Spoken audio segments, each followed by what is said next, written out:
You're watching News Central now on News Central Television. I am Lekan Onabanjo. The top stories at this hour. President Tinubu urges peace and civility from stakeholders in Edo governorship election. Court to deliver judgment on 27 defected Rivers Assembly members.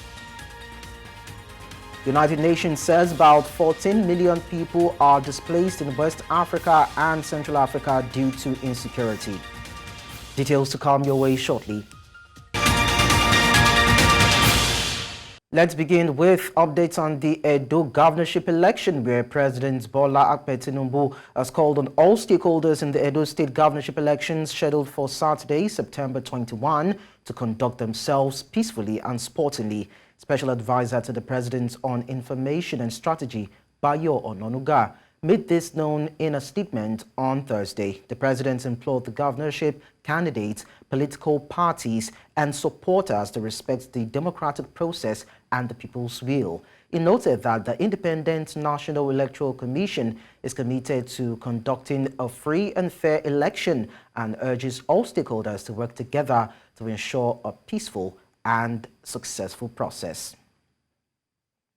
Meanwhile, the Deputy Inspector General of Police in charge of the police contingents for the Edo State governorship election, Frank Mba, has again boosted the confidence of eligible voters in the state with a vow of adequate security before, during, and after the election. Mba gave the assurance at a press briefing held at the commanded quarters in Benin City, the Edo State capital. News Central correspondent Osinazu brings us the details. As the Edo State governorship election inches closer, it appears attention has shifted to the police readiness towards ensuring adequate security in the 4,519 police units and 192 ward collation centers across the 18 local government areas of the state. If there is not enough security, the whole place there will be anarchy, there will be a problem everywhere. So with enough security, we can forestall those people who might envisage problems. So I quite appreciate that there is security everywhere. Well, for now, I think I have confidence in them from what I'm seeing in Benin City. Though I have not traveled to other local governments, so I can't speak for what's happening in other local governments or other senatorial districts. But from what I can see within the city center, I think they are ready. We will not be experiencing much glitches around here. But I hope what they are doing here, they are replicating in the interlands and the interiors. Meanwhile, the Deputy Inspector General of Police in charge of the police contingents for the Edo State governorship election, Frank Mba, accompanied by other top police officers, is here to address the media, observers, and other critical stakeholders about their level of preparation during, before, and after the election. Provide a level playing field for everybody. We will be politically neutral. We will be professional. We will enforce the laws strictly, firmly, but politely. We will hold people accountable when they infringe on the laws. We will make arrests where necessary, and will ensure that those who go out of their way to break the laws don't go scot-free. While reassuring the about 2,629,025 registered voters of adequate security, the DIG said the force has deployed troops on the land, air and water to protect and provide surveillance within the state during the election on Saturday. On vote buying and voter intimidation, the DIG threatens that anyone caught will be brought to book. As we are speaking, don't be shocked that vote buying is going on in people's bedroom, in people's home. But what will we do is to ensure that those that now try to trade on votes within those areas that are under our radar are stopped and brought to books as quickly as possible. The police further revealed that special attention would be given to physically challenged persons, nursing mothers, elderly and sick persons on the election day.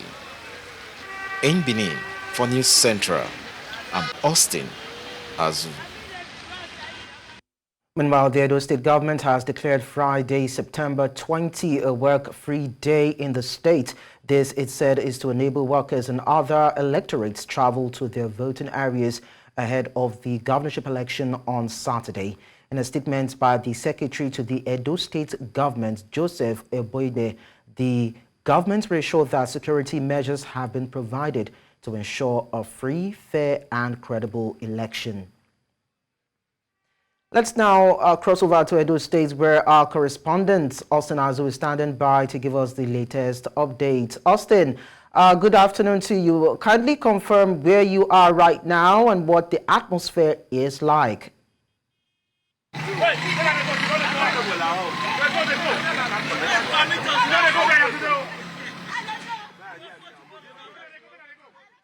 Hello, Austin. If you can hear me, I said confirm where you are right now and let us understand what the atmosphere is like right there. Okay, I guess we've not been able to have quality audio and feedback from Austin Azu. Austin, can you hear me? But then we can see our correspondent live right there in Edo State. Hopefully we can get details from him to understand where exactly he is, to get details as regards how the people in the state are ready to contest or, of course, to actually cast their vote in the coming gubernatorial election in the state. Austin, good afternoon. Can you hear me now?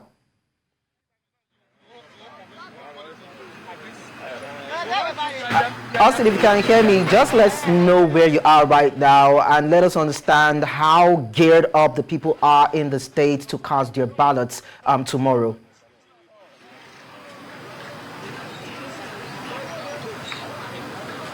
Okay, we are currently at Ewerhimi, Eastern South Local Government area of Edo State, and earlier on we went to the polling unit of the one of the candidates in the elections at Ward 1 Unit 3, and we saw a high level of preparations. But however, we have a lot of persons who are willing to comment on tomorrow's elections. Okay, let's have them one after the other. Gentlemen, okay, let's have you please. Come closer. No, you go first. Okay, please tell us your name and what's the expectation tomorrow. My brother, good afternoon. I am Barrister Chris Egbeyon Awowu from Idimidio, Okaigbe Ewohimi, Eastern Southeast Local Government area of Edo State. It may interest you to know that in this local government as a whole, I was the APC chairman between 2014 to 2018. But this one, I am in PDP. I have been in PDP since 2018. Okay, the expectation is very high. This is the home of Aswe Igodalo. We have 100% victory for him. And the voters... Okay, thank you, sir. But what we are asking you is that please tell us your level of preparedness for tomorrow. Okay. Well, the election for tomorrow is going to be a very free and fair and even credible election. We have mobilized our people. They have campaigned a lot. We are now at Unit 3 in Ward 1 in Eastern Southeast Local Government area. We are very much ready. And you know, as a Wohimi, as a community, we are very peace-loving people.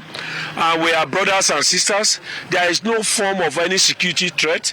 We are praying that even the security apparatus do their work, while we, the voters, will do their biddings. So our own is to come out en masse and vote for candidates of our own choice. We've already made up our mind. We are very focused. There's going to be no fight, no quarreling. We'll come out as early as possible. I assure you, the ancestors of Ewohimi has always been on our side. Tomorrow, from morning till night, there will be no rain. Everywhere will be taken over by the Almighty God. The Holy Ghost will control the atmosphere. I'm talking to you today, being the 20th day of September 2024. By tomorrow, 21st of September 2024, you will come back and tell me this is exactly what I said yesterday. Okay. No rain, nothing. Everywhere is going to be peaceful. Thank you very much. Thank you so much. Let's meet your name and what are your expectations tomorrow? Good afternoon, my dear. My name is Wilson Amihal.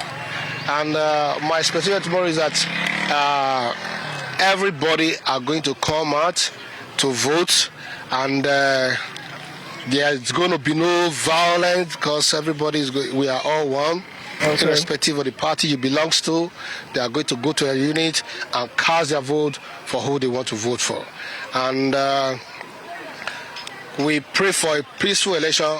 We are praying that everybody across the world and unit should just be like, it should be as peaceful as it's going to be tomorrow. Okay, thank you very much. Okay, let's hear from a much younger person. Well, please tell us how are the youth preparing for tomorrow's election?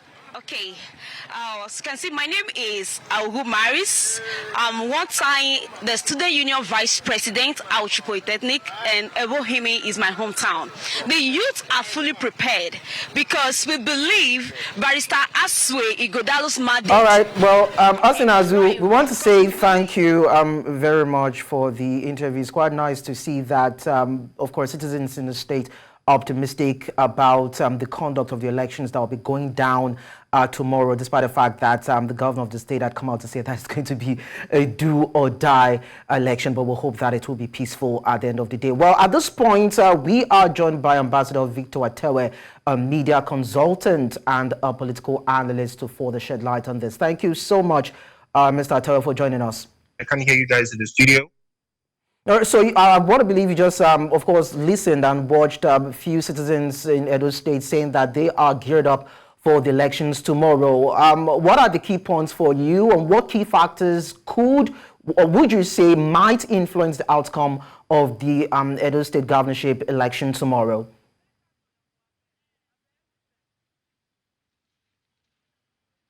So I guess we just lost communication with Mr. Victor Atewe there. We go on a break, all right? And when we return on the news, court set to deliver judgment on 27 defected Rivers State Assembly lawmakers. We'll look at this and see if we can bring our guest, Victor Atewe, back to talk more as regards the election that will be going down in Edo State tomorrow. Do stay with us. Man, thanks for staying with us. Now, in about a few minutes, we'll be chronicling the issue around the election that will be held in Edo State, gubernatorial election in Edo State tomorrow. And of course, I have Ambassador Victor Atewe, who is a media consultant and political analyst. Thank you so much for joining us on the news. Thank you so much for having me this afternoon. So earlier on, I want to believe you did see a couple of the citizens in Edo State saying that they are fired up for the election in the state, despite the fact that the governor has come out to say that it's going to be a do or die election. But for you, what are the key factors that you would consider might be an influence in terms of the outcome of the election tomorrow? Okay, there are a couple of issues that that would be that would influence the election come tomorrow, Saturday, but one of such is, of course, the Felix Schreiber impeachment factor is going to play a very major role in the northern part of Edo State, and of course, the 7th senator and former chairman of APC, that's Adam Sushomole, is going to play a very key factor in this tomorrow's election, and of course, to the credit of the governor. The implementation of the 70,000 naira minimum wage, that of course we have a kind of soft landing for him and of course his candidates. So, and of course, one of the factors I think would really play a very key role in tomorrow's election is, of course, the security of lives and, of course, property of the citizens who would come out to exercise their civic duty in electing who becomes the next governor of Edo State. And I really like the assurance being given by, of course, the DIG, Franco Bawu, who reassured that, of course, there will be safety and, of course, security of people who will come out to exercise, their right, a fundamental human right. But I think what we need to also learn from is, of course, what happened in Lagos State, having people who come out to, threaten people, and of course, you see them carry out that threat and nothing would happen. I hope the same will not repeat itself tomorrow. And I hope that, the police will really act very civil and, of course, carry out their duty in terms of protecting lives and citizens of the people that will come out and vote tomorrow. But of course, there are a couple of things, but most importantly, I think the Edo people haven't seen, candidates come out to, roll out their manifesto as to what they would do for the good people of Edo State. And I think it's left for the Edo people to decide which way to go tomorrow. But most importantly is to protect the life and property of everyone who will come out tomorrow. And nobody, I repeat, nobody should be intimidated, regardless of whosoever you're voting for tomorrow. But most importantly, security. And I think that will play a major role. And of course, the electoral factor would kind of sway the vote, and that might really, we would have issues in some part of Edo State. The security chief, Frank Omba, has come out to say that there's going to be adequate security to be provided, and no one would be allowed to intimidate voters. But then we've seen what has played out in elections in the country for a couple of years, and most recently the one, I won't believe, in Imo State, and how security operatives were on ground, but we still saw violence play out. Do you think people are optimistic and sure that it will be free, fair, and void of intimidation in the states? To be honest with you, since maybe I would say 2003, we've never had any free and fair election in this country, to be honest with you. Yes, similarly, peaceful, yes, some can be, but to be say free and fair, I think is a big word we use in our election, and nothing is free and fair, because not just because of we've seen that in previous election, in states election, and we've seen a lot of hijacking of a ballot box, and you see police just stand aloof and do nothing about it. So I just want to say that this is one of those political, or let me say media statements that the police usually comes out to assure the people, but on the D-Day you find out that all social media, and you find out that opposite is the case in terms of them protecting the citizen, and of course standing against all those touts who might want to destroy the process of tomorrow election if it's not going their way. So we've seen that in previous elections. So, but I just want to believe Frank Omba, being who he is with his antecedents, a man who I think I want to trust him. Is a man who is who is vicious, a man who is disciplined, and I believe that he's going to leave a mark in terms of making sure that tomorrow's election is safe to an extent, even though you can't guarantee safety in all the 18 local government area of Edo State. But we'll just try to see what will play out in tomorrow's election. But of course, if you ask me, there's no election in Nigeria that is totally free. All right, thank you very much, Mr. Victor Atawe, for sharing your thoughts with us on the news. We appreciate that. Thank you. Thank you so much for having me.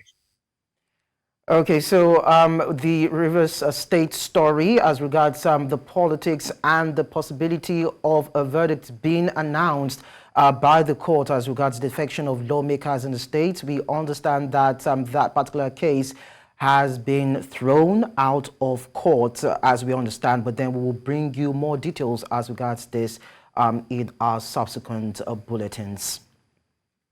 Moving on now, one of the lawyers to end bad governance protesters, lawyers under the auspices of Citizens Liberties Committee of the Nigerian Bar Association, NBA, have secured the release of the 7 protesters in Kano State. This came as civil society organizations, numbering 67, declared that the attack on the civic space and democracy was no longer acceptable, noting that Nigerians were yearning for a good governance. The NBA Civil Liberties Committee, Nuhu Egia as its chairman, while Deji Adinyoju and other prominent human rights activists are members.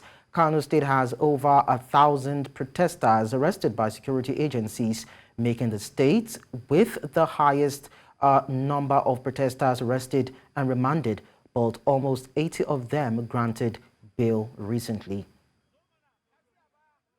Away from that, we tell you that Nigeria's Vice President Kashim Shettima has called for the alignment of Nigeria's regulatory practices with global standards to enhance the country's business environment. The Vice President made this known in a statement issued by the Special Advisor to the President on Presidential Enabling Business Environment Council and Investment, Dr. Jumoke Uduwole, on Friday.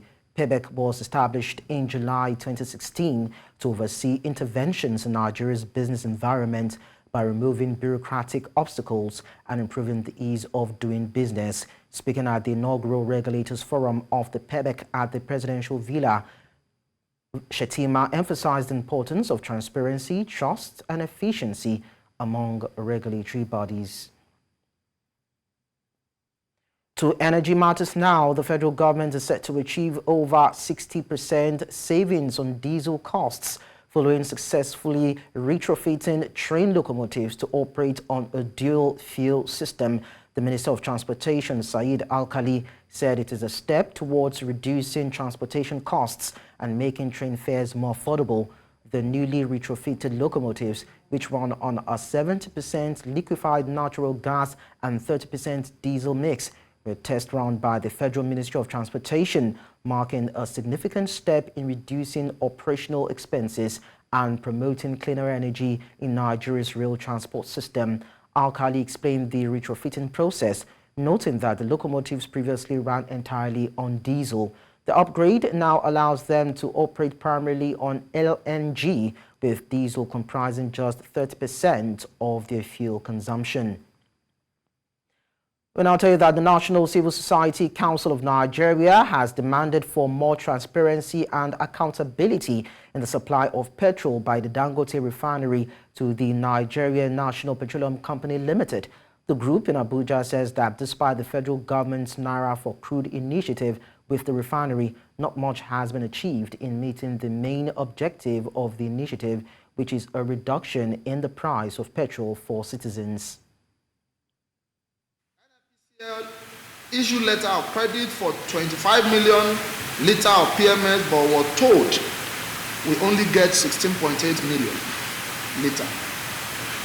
Our findings show that as at the close of the day, NNPCL did not get the 16.8 million litre of PMS. We demand Dangote refinery to refute all the above and come out bold enough to tell Nigerians and the entire world how much PMS have been released to NNPCL, at what price, and how much it intends to sell the PMS based on processing economic reality.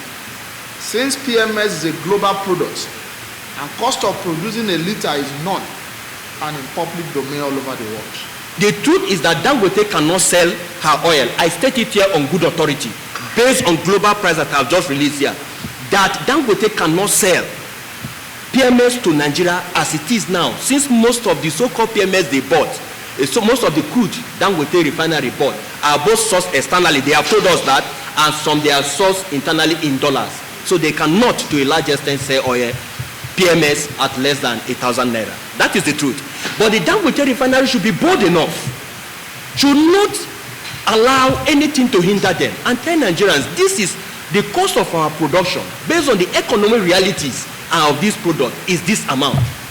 Based on that, Nigerians should be able to sympathize, or Nigerians should say, okay, yes, you're a business. It is left for our country to do what is needful. Dangote refinery should come out and tell Nigerians without fear. They are a business, and tell Nigerians how much, based on the economic reality, how much they can sell. The National Agency for Food and Drug Administration and Control has warned against Lilial, a chemical fragrance used in beauty products. In an interview with News Central, the Director of Chemical Evaluation and Research, Dr. Patrick Leonard Omokpariola, noted this chemical has been linked to chemical impurity, infertility, and skin sensitization. News Central's Adeshewo Dushoga reports. Butylphenyl methylpropanyl, otherwise known as Lilial, is a common fragrance ingredient with a nice floral scent, often used in cosmetic products and bath soaps. But it has recently been associated with serious health risks such as infertility, posing danger to fetus in pregnant women, and a direct link to skin sensitization, triggering allergic reaction. Now, this fragrance had been used in many, many cosmetics, not just Dove, for a very long time, until 2022, when the European Union Medical Council restricted or banned the use of this lilac fragrance because some studies had shown that it increased skin sensitivity, that people can react to it and can have allergic reactions to it. And also, in rats, it was shown to have some reproductive toxicity. That is, it could be an endocrine disruptor.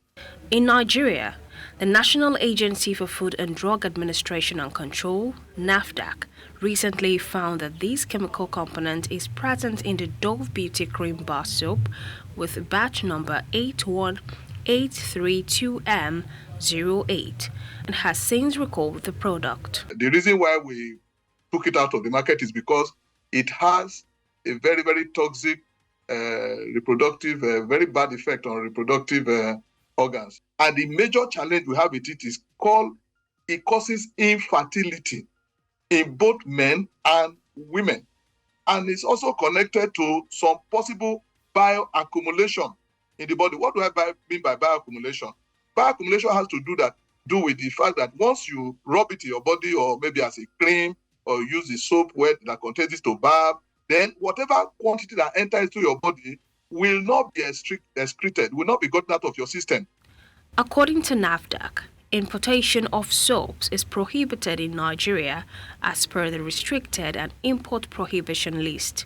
A quick check on the website of the Nigerian Customs Service also shows that soaps and detergents are among the prohibited items list during import.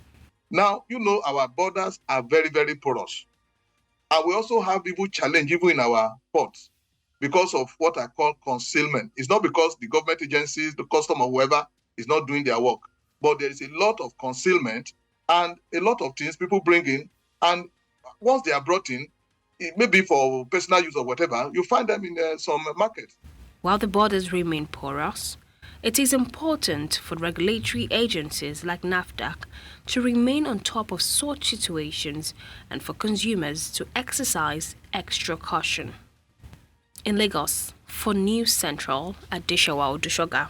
Coming up on the news, Mpox vaccines administered in Rwanda for the first time in Africa. We'll bring you more details when we return. Join us again.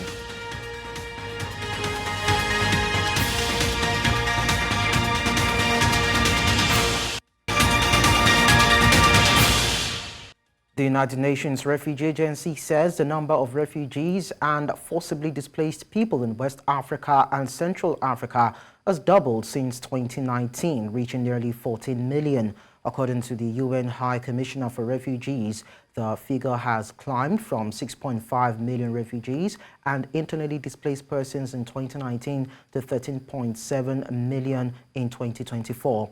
UNHCR Regional Director Abdurraouf Nonkonde says it expects this number to rise to 15 million by the end of 2025. With many displaced people unable to return home, some of them for decades, the UNHCR urged host countries to integrate refugees into their development programs. And now in East Africa, the African Union's Disease Control Center says Mpox vaccines have been administered in Africa for the first time, with several hundred high-risk individuals vaccinated in Rwanda. According to a spokesperson for the AU's Centers for Disease Control and Prevention, Africa CDC, the first 300 doses were administered on Tuesday near the border with the Democratic Republic of Congo. The DRC has been the worst affected country, with nearly 22,000 cases and more than 700 deaths linked to the virus between January and August. Africa CDC Director General Jean Kaseya said vaccinations will start in the DRC in the first week of October. The World Health Organization last week pre-qualified an Mpox vaccine, namely MVABN, for the first time, paving the way for the United Nations and other international agencies to procure them. Away from that, we tell you that Malawi's former president, Peter Mutharika, has been chosen to lead the main opposition Democratic Progressive Party into next year's presidential election. This marks a comeback for the 84-year-old who governed Malawi for 6 years and later suggested he would not run for office again. Mutharika lost to President Lazarus Chakwera in 2020 in a rerun that was ordered by the country's constitutional court after it annulled the previous year's election. Mutharika's return means he will square off against President Chakwera for the third time, each having won and lost once in the past. Organ trafficking is growing across Africa. The sophisticated operation is worth over $1 billion annually and targets the vulnerable. A report by Global Financial Integrity in Washington, a DC-based think tank focused on corruption, illicit trade and money laundering, estimated that between $840 million and $1.7 billion is generated annually from trafficking in persons for organ removal. The sale of human organs is illegal across Africa. However, though details about the illicit world of human organ trafficking are unclear, it is believed that Egypt, Libya, South Africa, Kenya, and Nigeria are the most affected countries in Africa.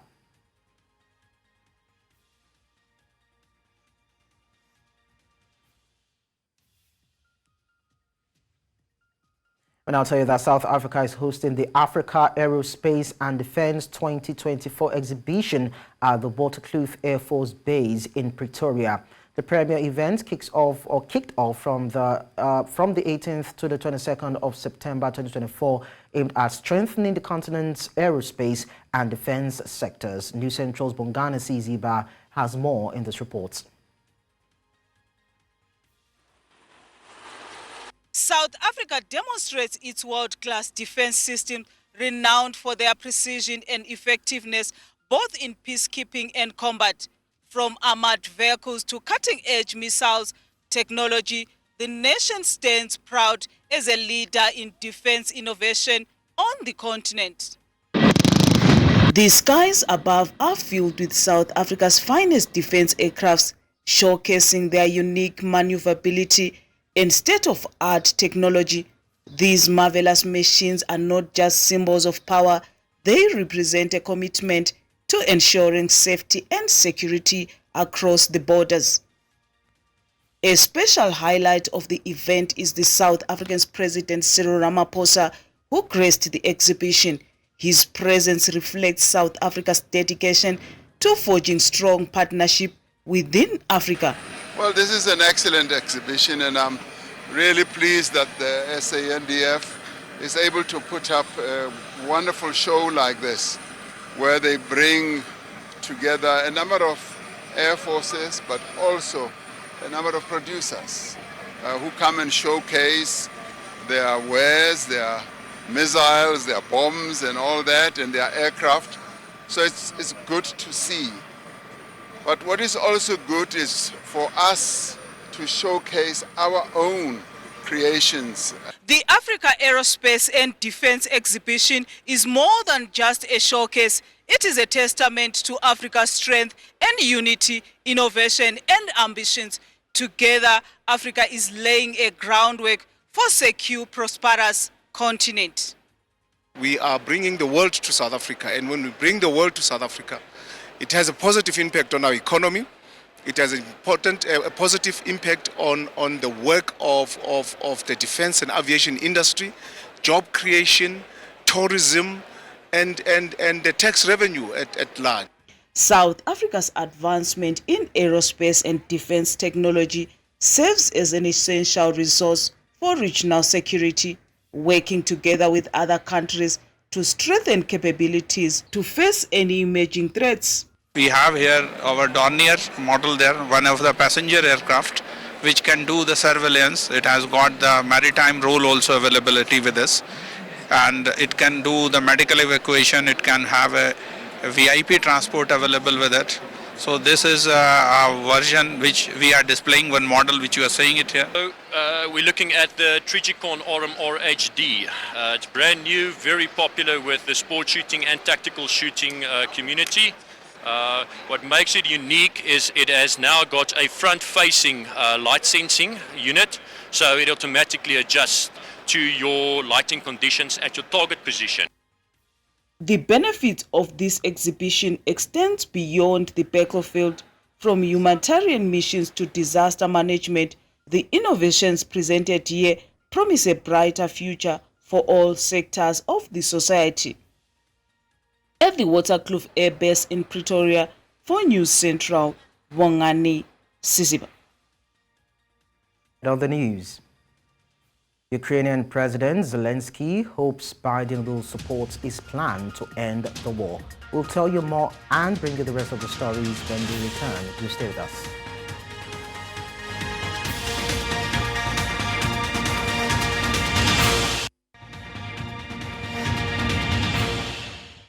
Away from Africa, Ukrainian President Volodymyr Zelensky is set to meet U.S. President Joe Biden in Washington and will present his victory plan to end the fighting with Russia. Zelensky hopes Biden will support the plan, which is designed for decisions from October to December. The plan comes after a summer of intense fighting, with Moscow advancing in eastern Ukraine and Kyiv holding parts of Russia's Kursk region. Zelensky also plans to meet presidential candidate Kamala Harris and her Republican rival Donald Trump.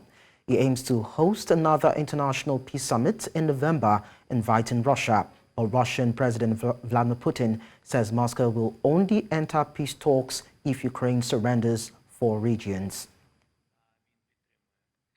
Цей план, весь план розрахований на швидкі рішення наших партнерів. План розрахований на рішення, які повинні статися, починаючи з жовтня до грудня місяця, і не затягувати ці процеси. Ми б дуже так хотіли. Тоді ми вважаємо, що... Away from that, UN peacekeepers in Lebanon urged immediate de-escalation as hostilities rumbled on at the Lebanese-Israeli border on Friday, following Israel's most intense airstrikes in nearly a year of conflict with the Iran-backed Hezbollah. Israel's military said on Thursday it had struck hundreds of Hezbollah rocket launchers that had been set to fire towards Israel in what security sources in Lebanon said was the heaviest of such attacks since hostilities began last October.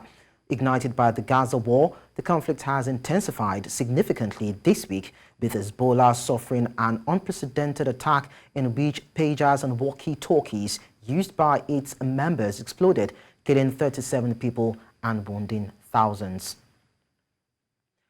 For more on this, I'm joined by our chief international correspondent, Afia Hagen. Afia, it's nice to have you around. Tell us what the latest is in the region as regards these explosions as we've seen. Well, in the past couple of hours, you so rightly said, there have been explosions in a suburb of Beirut, a heavily populated area called Dahieh. It's thought that Israeli F-35 planes fired rockets into that area, with 3 dead and 17 injured. Footage coming out of there of the chaos. Like I said, it was a heavily populated area, so lots and lots of people affected by this. It's thought the target was a senior Hezbollah military official called Ibrahim Akil. He is thought to have been the target. The US have a $7 million reward out for him at the moment. Now, this is the 3rd strike on Beirut, on the capital of Lebanon, not just, you know, those incursions that we've seen in the south. This is in the capital, the 3rd strike since the beginning of the year. And of course, in this week, where tensions are running very, very high because you had the pager attack closely followed by the walkie-talkie attack this week. People in Beirut, particularly, very, very scared and very frightened at this hour after that Israeli airstrike that happened only under a couple of hours ago. So then, how close is the region to an all-out war? Well, at this point where Hezbollah capabilities are weakened, and Hassan Nasrallah talked about that yesterday in his speech, you know, he talked about the fact that, yes, Hezbollah at the moment are weakened. It could be the point where Israel decide to keep striking and keep striking. Now, it seems that they are in some sort of war by proxy, that you have an attack on Hezbollah and then you have an attack on Israel, even though it's taking place in Lebanon. That is kind of what's happening in this kind of war of attrition, if you will, in the terms of, will this spill over into a ground invasion, into a land invasion? Well, Israel have proven that they don't really need to do that. If you can infiltrate Hezbollah in the way that they have with the infiltrating their communications, which is so important to them, then you can attack them from the inside. And this exactly is what Israel have done. Now, it's worth noting that Israel is still not taking responsibility, still silent on if they did this. It's widely reported that this was an operation between Mossad and the IDF that could have been 15 years in the planning. That's quite big. Afia, again, thank you so much for sharing these updates with us.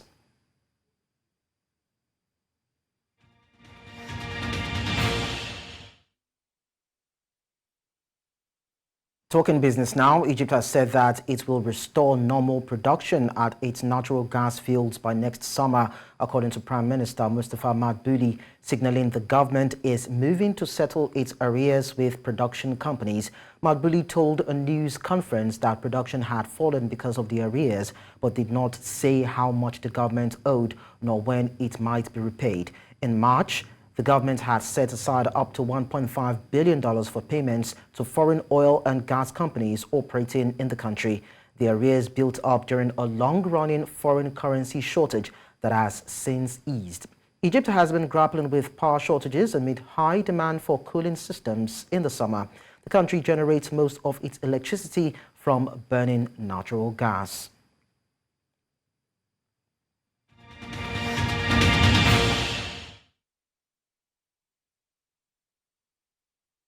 In sports, Real Madrid coach Carlo Ancelotti weighs into the debate surrounding the overloaded football schedule, suggesting his players would be open to a pay cut if it meant playing fewer games.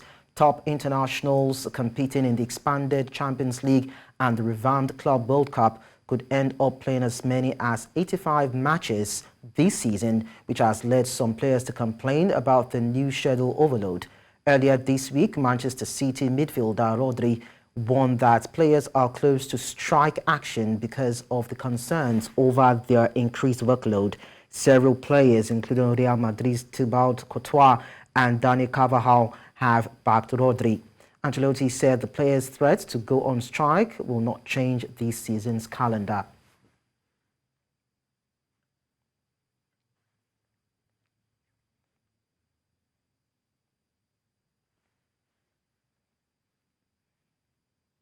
La afición de Real Madrid está acostumbrada a ver un fútbol rock and roll y no ver un fútbol de muchos toques. Entonces, intentamos de hacer con nuestras características feliz la afición del Madrid, que creo le gusta mucho más ganar que jugar bien. And that's all at this hour. But before we go, we take a look at some of our top stories again. President Tinubu urges peace and civility from stakeholders in Edo governorship election. Court to deliver judgment on 27 defected Rivers Assembly members. United Nations says about 14 million people are displaced in West Africa and Central Africa due to insecurity. Do send your Arabic News report to the WhatsApp number and email on your screen. You can follow us on social media. We are at News Central TV, and you can watch News Central live on DSTV channel 422, Star Times channel 274, Avo TV, and YouTube. Many thanks for watching. I am Lekan Onabanjo.